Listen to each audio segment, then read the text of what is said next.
Video like जरूर कर लीजिए और ऐसे वीडियो लगातार फ्री में पाने के लिए चैनल को तुरंत सब्सक्राइब कर लीजिए और बेल आइकन को जरूर टैप कर लीजिए ताकि आगे भी सारे वीडियो आपको मिलते रहे। यूट्यूब में फॉलो करते हैं तो प्लीज ये वाला फ्री टेलीग्राम चैनल जरूर ज्वाइन कर लीजिएगा। सारे नोटिफिकेशन सारे अपडेट यहीं पे आते हैं, ध्यान रखिए।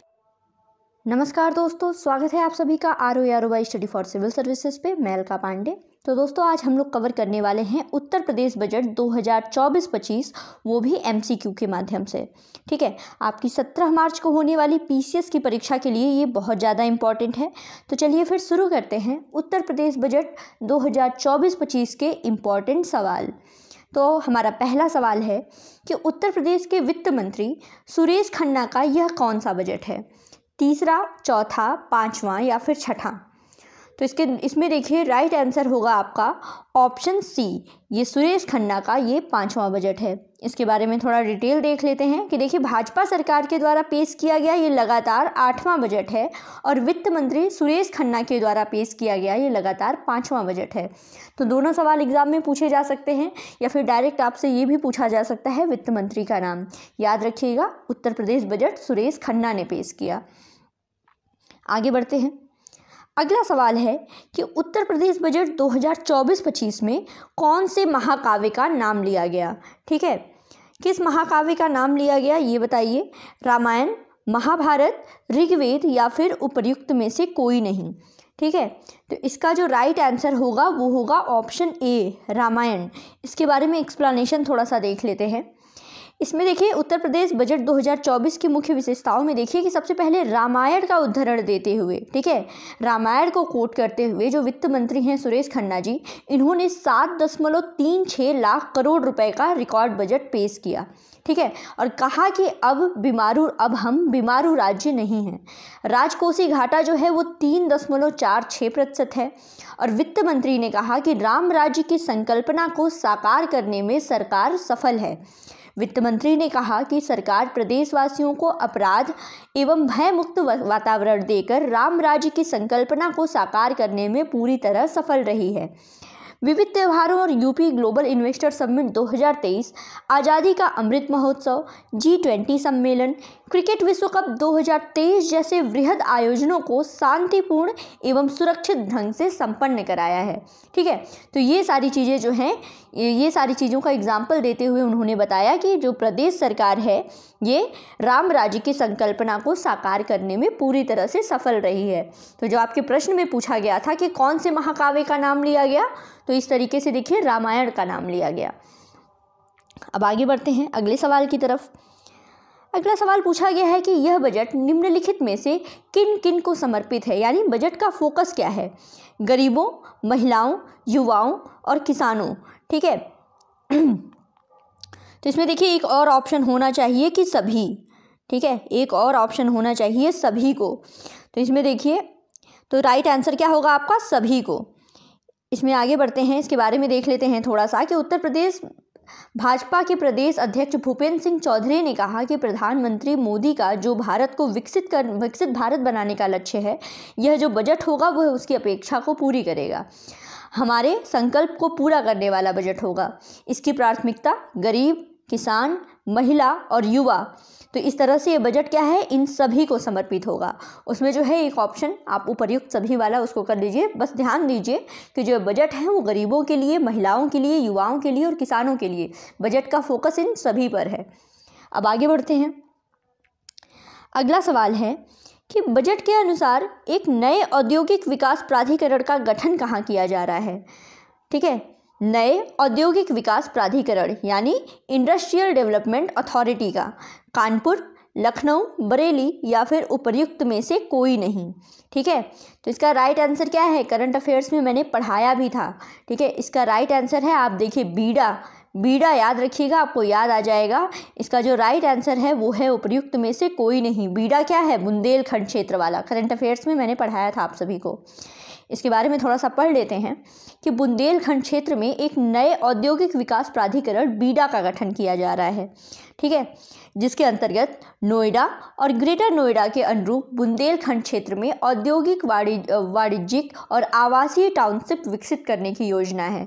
ठीक है, क्या है, industrial, commercial and residential township को डेवलप करेंगे। बीडा याद रखिएगा, यह है उत्तर प्रदेश का नया औद्योगिक विकास प्राधिकरण। अब आगे बढ़ते हैं, अगला सवाल है हमारा, अच्छा हाँ, बीडा का फुल फॉर्म तो अब पता चल ही गया होगा, जैसे आपने गीडा पढ़ा है, लीडा पढ़ा है, उसी तरह क्या है बीडा, क्या है, बुंदेलखंड इंडस्ट्रियल डेवलपमेंट अथॉरिटी। अब अगला सवाल, ऐसे ही एग्जाम में डिजिट के साथ खेल खेला जाता है उत्तर प्रदेश में, तो ये पूछा गया है कि उत्तर प्रदेश बजट 2024-25 का आकार कितना है। 7.26 लाख करोड़, 7.36 लाख करोड़, 7.46 लाख करोड़ या फिर 7.56 लाख करोड़। ठीक है, तो इसकी साइज क्या है, पहले भी मैंने बताया, इसकी बजट का आकार है, ये है 7.36 लाख करोड़। ठीक है, तो बिल्कुल डिटेल में याद रखिएगा, कभी कभी तो पूरी डिजिट पूछ दी जाती है, मैं आपको आगे बता रही हूँ पूरी डिजिट क्या है। 7.36 लाख करोड़ याद रखिए।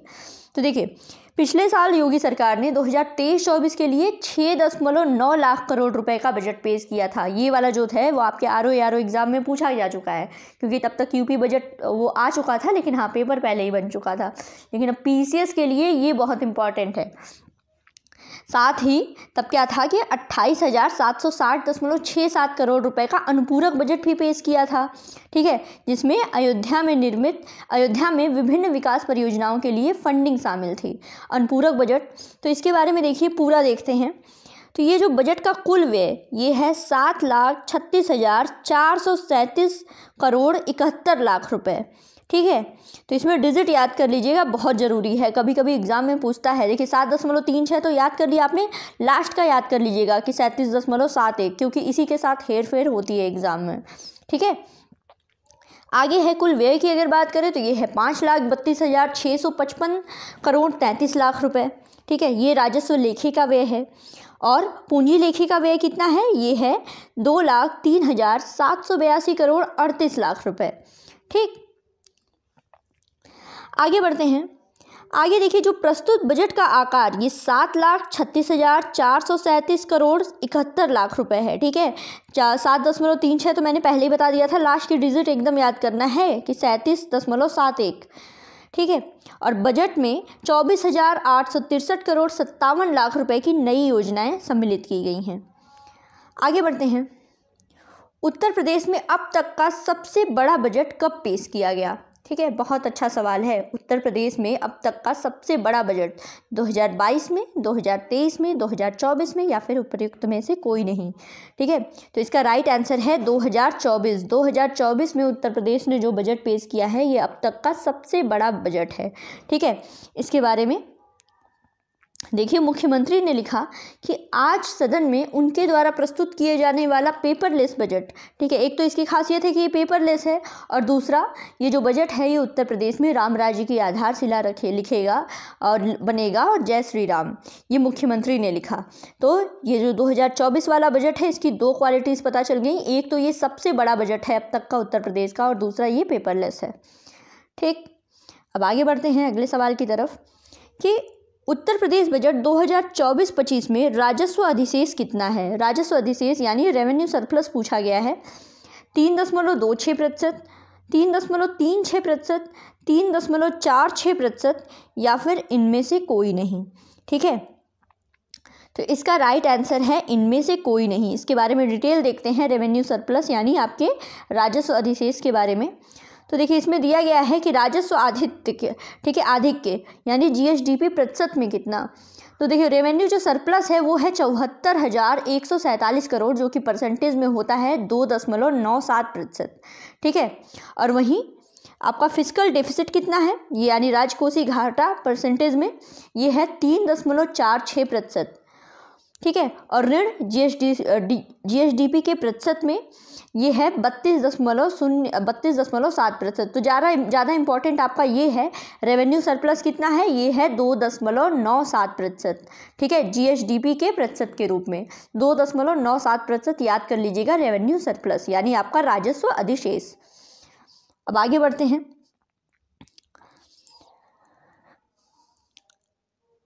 आगे देखिए, उत्तर प्रदेश बजट 2024-25 के हिसाब से आपको सही चुनना है कि कौन सा कथन जो है वो सही है। ठीक है, पहले तो दिया गया कि हवाई यात्रा करने वालों की संख्या में वृद्धि देखी गई। ठीक है, पिछले वित्तीय वर्ष की तुलना में चालू वित्तीय वर्ष में हवाई यात्रा करने वाले यात्रियों की संख्या में 19.2% की वृद्धि देखी गई। ठीक, फिर उसके बाद अगला है कि अयोध्या के महर्षि वाल्मीकि इंटरनेशनल एयरपोर्ट का विकास कार्य चल रहा है और अयोध्या में एयरपोर्ट की स्थापना और विस्तार के लिए 150 करोड़ रुपए की व्यवस्था की गई है। फिर उसके बाद बात करें इंफ्रास्ट्रक्चर की, तो गंगा एक्सप्रेसवे परियोजना के लिए 2057 करोड़ 76 लाख रुपए की व्यवस्था प्रस्तावित है, जो वर्तमान वर्ष की तुलना में दुगने से ज़्यादा है। ठीक है, तो इसमें पूछा गया है कि कौन सा इसमें सही है। ठीक है, ये ऑप्शन काट दीजिए। इसमें देखिए तीनों स्टेटमेंट जो हैं वो बिल्कुल सही हैं। यात्रियों की मतलब एयरवेज से हवाई यात्रा करने वाले यात्रियों की संख्या में 19.2% की वृद्धि, अयोध्या वाले महर्षि वाल्मीकि इंटरनेशनल एयरपोर्ट की स्थापना और विस्तार के लिए 150 करोड़ की व्यवस्था और गंगा एक्सप्रेसवे में 2057 करोड़ 76 लाख रुपए की व्यवस्था प्रस्तावित है। ठीक है, तो इस तरह तीनों स्टेटमेंट यहाँ पे बिल्कुल सही है। अब आगे बढ़ते हैं अगले सवाल की तरफ। अगला सवाल है कि भारत सरकार द्वारा निर्मित ई श्रम पोर्टल पर किस राज्य के सबसे ज़्यादा कामगारों का पंजीकरण हुआ है, जो कि देश में सर्वाधिक है। ई श्रम पोर्टल पर आपके कामगारों के पंजीकरण के बारे में पूछा गया है।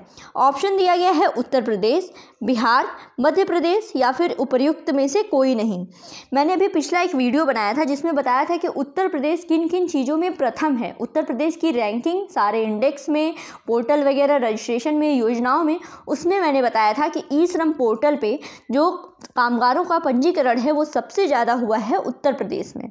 ठीक है, इसके बारे में डिटेल देख लेते हैं थोड़ा सा कि देखिए भारत सरकार के द्वारा ये जो ई श्रम पोर्टल है इसमें उत्तर प्रदेश में तो सबसे ज़्यादा रजिस्ट्रेशन हुआ, लेकिन कितना हुआ, ये प्रदेश के लगभग 8.32 करोड़ कामगारों का यहाँ पे पंजीकरण हुआ है, जो कि देश में सबसे ज़्यादा है।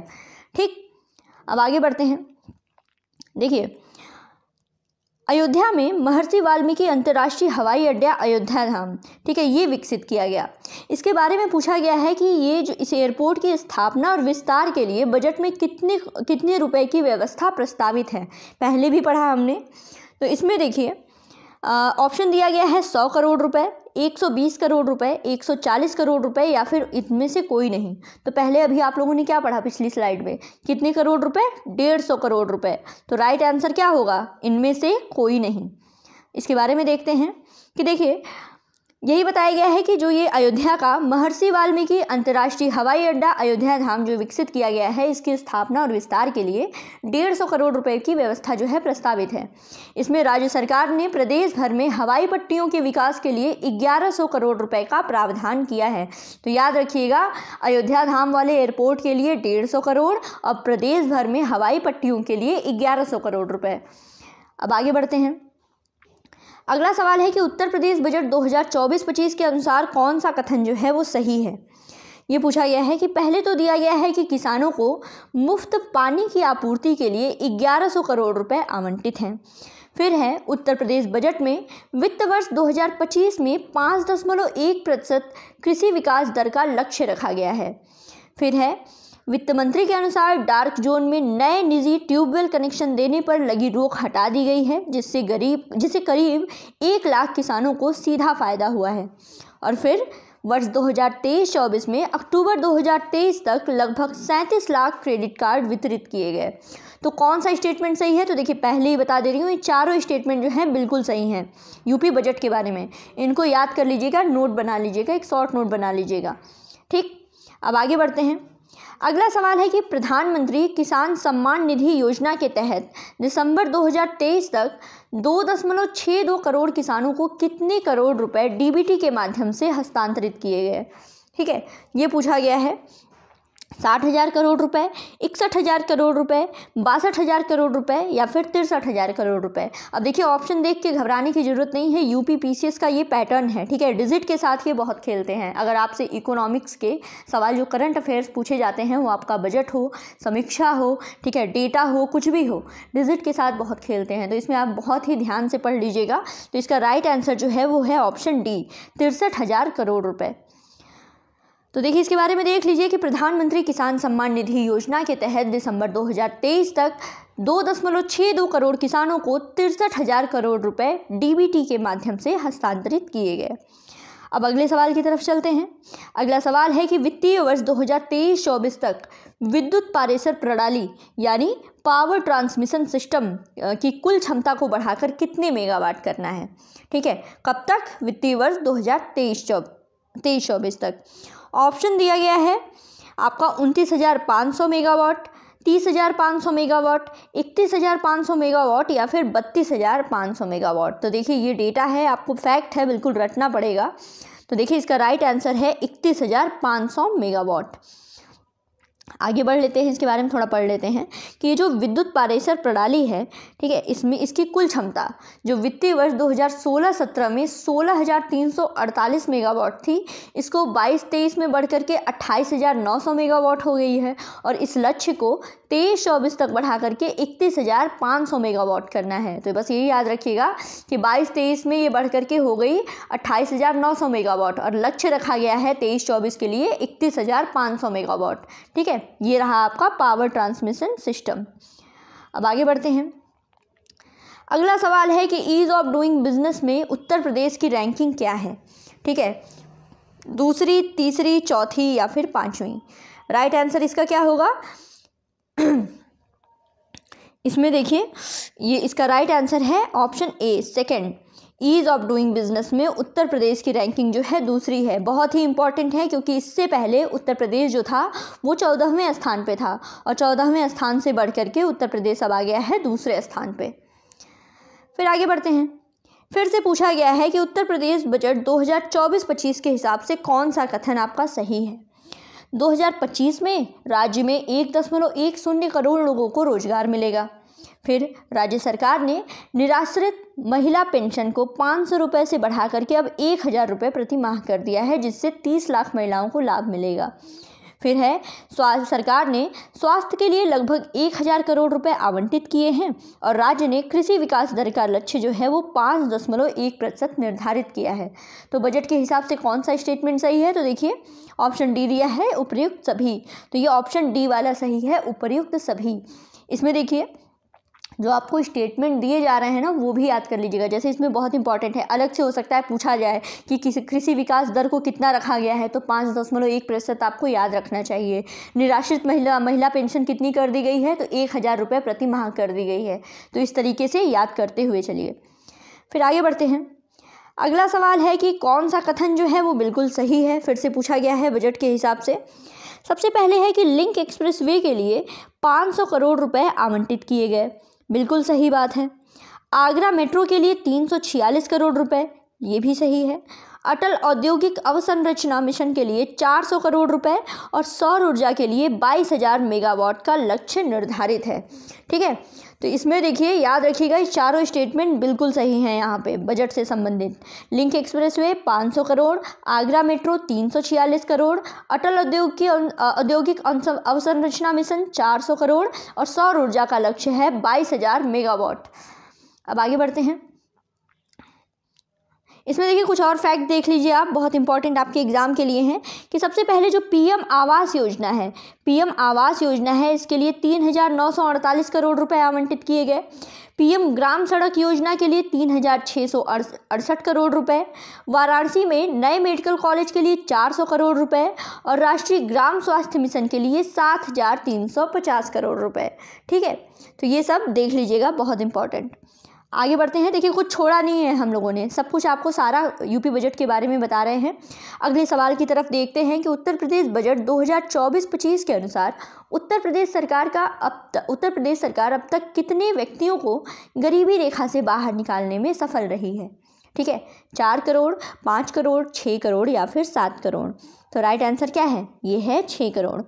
ठीक ठीक है, इसके बारे में थोड़ा डिटेल में पढ़ लेते हैं, इंपॉर्टेंट टॉपिक है। तो वित्त मंत्री ने कहा कि हमारी सरकार जो है वो अब तक 6 करोड़ व्यक्तियों को गरीबी रेखा से बाहर निकालने में सफल रही है। तो ये निकल गए 6 करोड़ लोग उत्तर प्रदेश में गरीबी रेखा से बाहर। फिर और उत्तर प्रदेश में बेरोजगारी की दर अगर देखी जाए तो बेरोजगारी की दर उत्तर प्रदेश में है 2.4%, ठीक है, और बल्कि ये 2016-17 में 19.2% थी, अब जो है वो 2.4% रह गई है। अब आगे बढ़ते हैं।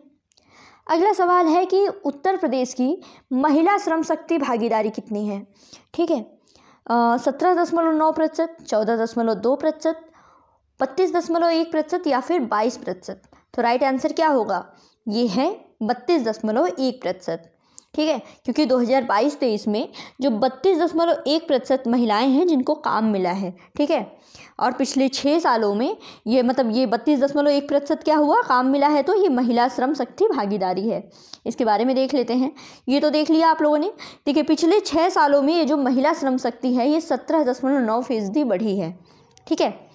तो योगी सरकार की कुशल निगरानी और इच्छा शक्ति के परिणाम स्वरूप सिर्फ 6 साल में महिला श्रम बल जो है इसमें 17.9% की वृद्धि हुई है, जो अब बढ़ करके 2022-23 में ये हो गई 32.1%,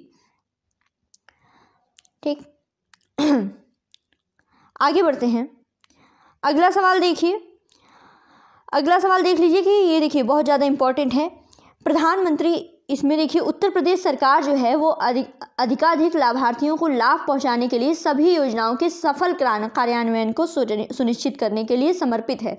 इसमें देख लेते हैं किसमें प्रथम है उत्तर प्रदेश सरकार। तो देखिए प्रधानमंत्री मुद्रा योजना में, प्रधानमंत्री जनधन योजना में, पीएम स्वनिधि, प्रधानमंत्री सुरक्षा बीमा योजना, प्रधानमंत्री अटल पेंशन योजना, प्रधानमंत्री जीवन ज्योति बीमा योजना, इन सब में उत्तर प्रदेश को जो है डीबीटी परफॉर्मेंस रैंकिंग में दूसरा स्थान मिला है, जो राज्य द्वारा किए गए लक्षित एवं कुशल हस्तांतरण का प्रमाण है, ठीक है।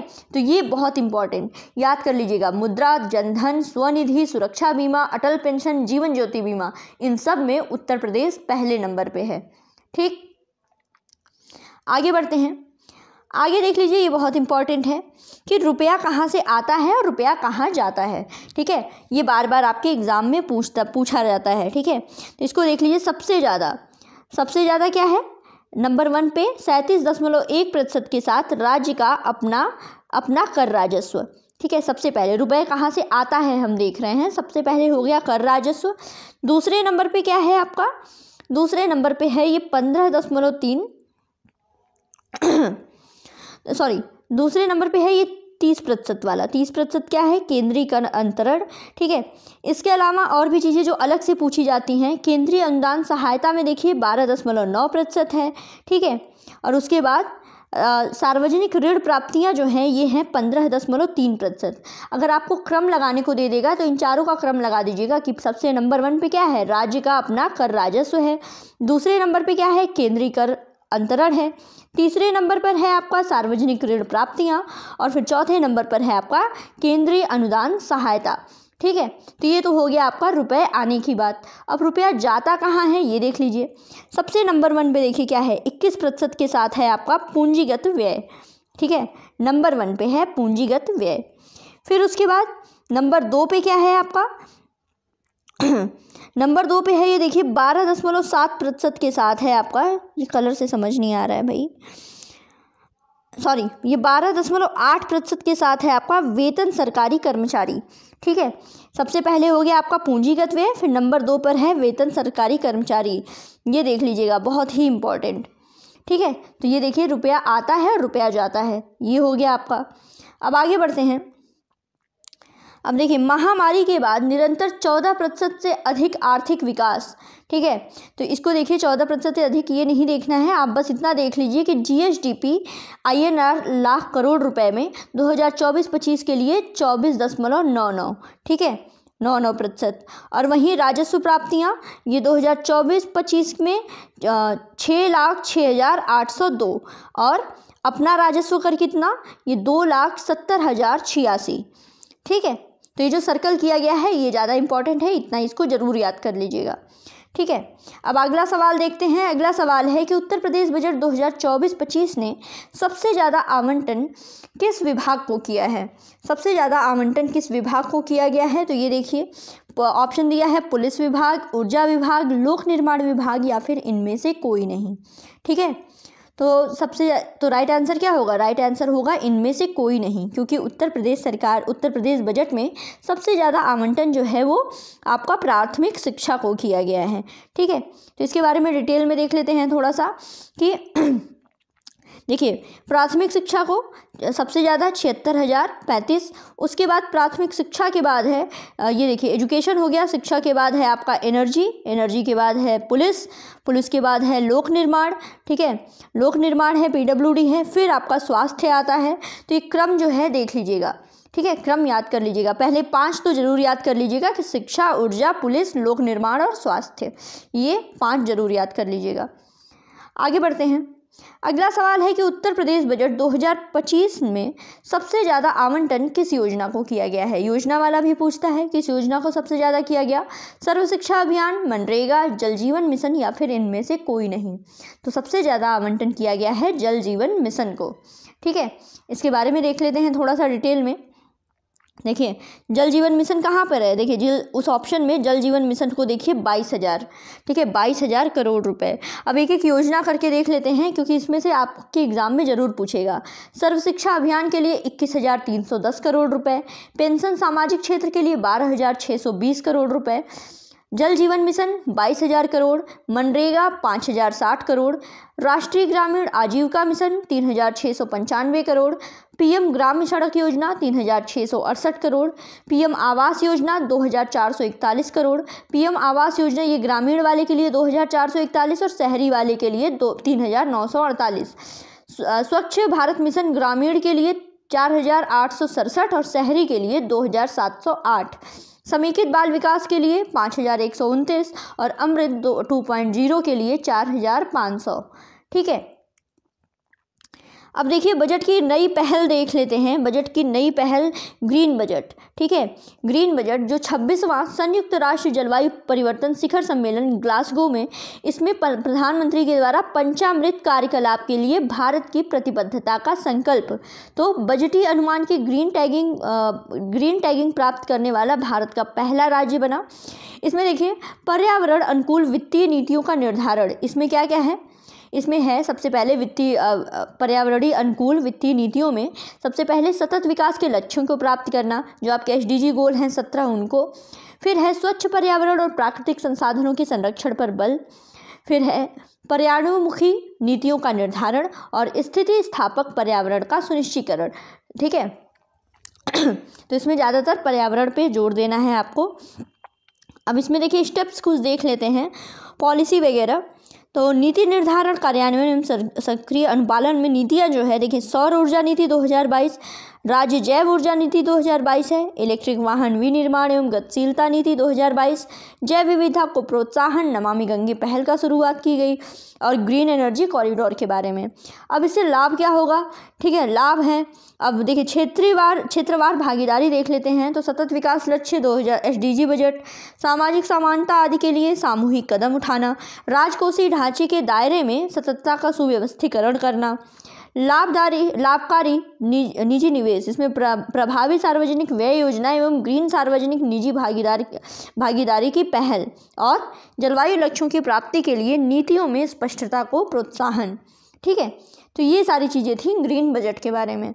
ठीक है, अब आगे बढ़ते हैं।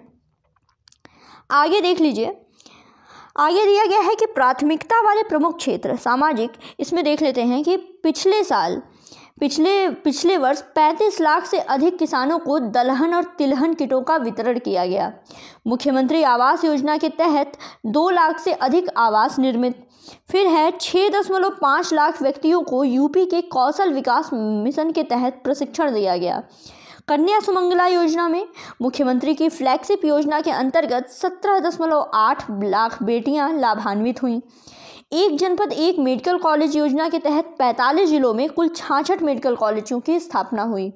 फिर सोलर रूफटॉप अवस्थापना की क्षमता में 4 गुना की वृद्धि और हरित कवरेज बढ़ाने के लिए 1 साल में 36 करोड़ से अधिक वृक्षारोपण हुआ। फिर है मुख्यमंत्री युवा स्वरोजगार योजना के तहत 1.80 लाख रोजगार स्वीकृत किए गए। ठीक है, तो ये तो रहा आपके सामाजिक क्षेत्र के बारे में। फिर है इसमें अगर आर्थिक के इसमें देख लें थोड़ा सा, तो देखिए उच्च विकास को बढ़ावा देने वाली आर्थिक परियोजनाओं के लिए बजट आवंटन 2024-25 में कितना। जेवर में देखिए ये एशिया का सबसे बड़ा हवाई अड्डा, इसके लिए 1150 करोड़ रुपए। फिर एक्सप्रेसवे NH के साथ औद्योगिक नोड्स की कनेक्टिविटी यानी लखनऊ, आगरा और पूर्वांचल को कनेक्ट करना, इसके लिए दिए गए 500 करोड़ रुपए। फिर राष्ट्रीय ग्रामीण स्वास्थ्य मिशन में 7,350 करोड़ रुपए और 14 नए मेडिकल कॉलेज के लिए 964 जो है करोड़ रुपए का आवंटन। ठीक है, इसमें देखिए एक है उद्यम योजना, इसके उद्यम के अंतर्गत पंजीकृत MSME की संख्या, तो उद्यम में 22 लाख से अधिक MSME का पंजीकरण, सुगम प्रक्रिया का परिचायक। तो इसमें बस याद रख लीजिएगा कि उद्यम पर 22 लाख से अधिक MSME का पंजीकरण हुआ है। ठीक, अब आगे बढ़ते हैं। अगला सवाल दिया गया है कि उत्तर प्रदेश बजट 2024-25 पिछले बजट से कितना प्रतिशत ज़्यादा है। ठीक है, तो कितनी 5.7%, 6.7%, 7.7% या फिर 8.7%। तो इसका राइट आंसर क्या है? इसका राइट आंसर है 6.7%।